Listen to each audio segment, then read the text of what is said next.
सम्राट शुद्धोदन और उनकी महारानी महामाया, इनके पुत्र थे गौतम बुद्ध। जब महारानी महामाया जन्म देने वाली थी एक बच्चे को, तो सोची कि मैं अपनी मां के घर जाती हूं। अपनी मां के घर जाने के लिए जब अपनी टीम के साथ अपने आसपास जो उनके सारथी थे उनको लेकर जा रहे थे, तो रास्ते में उनको प्रसव पीड़ा हुई। जिस स्थान पर प्रसव पीड़ा हुई उसको बोलते हैं लुंबिनी। ये नेपाल में पड़ता है आज के समय में, पहले भारतवर्ष में था। लुंबिनी में एक पेड़ के नीचे उन्होंने गौतम बुद्ध को जन्म दिया। आज भी वहां पे लगभग 12 लाख टूरिस्ट हर साल जाते हैं, फॉरेन टूरिस्ट पूरी दुनिया से, और खास तौर से इंडिया, थाईलैंड, श्रीलंका, चाइना। आज जब ये इनका जन्म हुआ तो किसी योगी ने उसी समय बता दिया था कि या तो ये महान संत बनेंगे या महान सम्राट बनेंगे। महाराज सम्राट शुद्धोदन ने जब बात सुनी तो उन्होंने सोचा कि ये महान सम्राट बनने चाहिए, संत नहीं। अगर संत बन गया तो मेरे आगे उत्तराधिकारी कौन होगा, और ये संत ना बन जाए, इसके मन में वैराग्य ना आ जाए, तो इसे सभी प्रकार के दुख तकलीफों से, समस्याओं से दूर रखता हूं। जब ये कभी दुख देखेगा ही नहीं तो उसके मन में वैराग्य आएगा ही नहीं।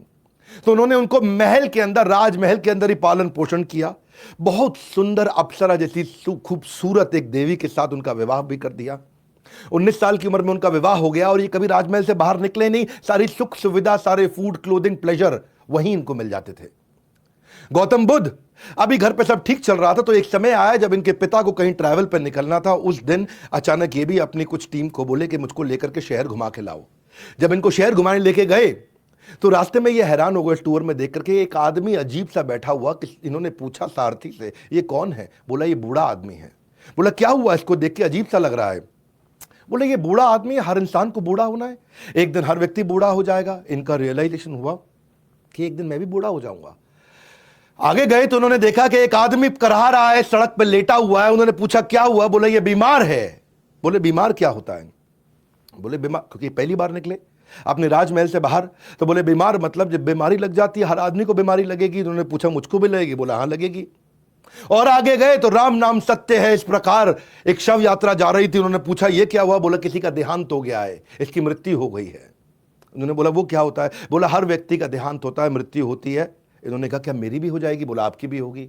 उस दिन गौतम बुद्ध ने रियलाइज किया कि मैं यहां क्या कर रहा हूं, इन सब प्लेजर्स और नॉनसेंस में मैं कर क्या रहा हूं, मैं क्यों अपना समय बर्बाद कर रहा हूं। अगर हम सब ने जन्म, मृत्यु, जरा, व्याधि, ये चारों तकलीफें, यानी कि जन्म होना, उनकी डेथ होना, बीमारियां आना, बुढ़ापा आना, ये सबके साथ होगा। अगर तकलीफें, बुराइयां, परेशानियां सबके साथ आएंगी तो इसका मतलब क्या मैं यहां पे बैठ के आराम करता रहूं? यहां तो इसका अर्थ यह हुआ कि हमारे को जीवन मिला किसी हायर पर्पस के लिए। ये अपने आप को रोक नहीं पा रहे थे, छोड़ना चाहते थे, ये बाहर निकलना चाहते थे बहुत दिन से। वैसे तो योगी महात्मा ने पहले बता दिया था ये महान संत या महान सम्राट बनेंगे, तो उनके संत के लक्षण बाहर आने लगे।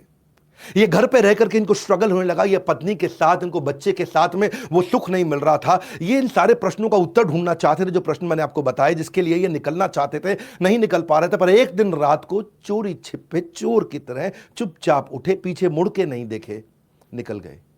पीछे मुड़ के नहीं देखे क्योंकि उनको मालूम था पीछे मुड़ूंगा तो मेरे पुत्र का प्रेम और मेरी पत्नी, धर्म पत्नी जिनसे बहुत प्रेम करते थे, वो उनको वापस खींच लेगा। ये चुपचाप निकल गए।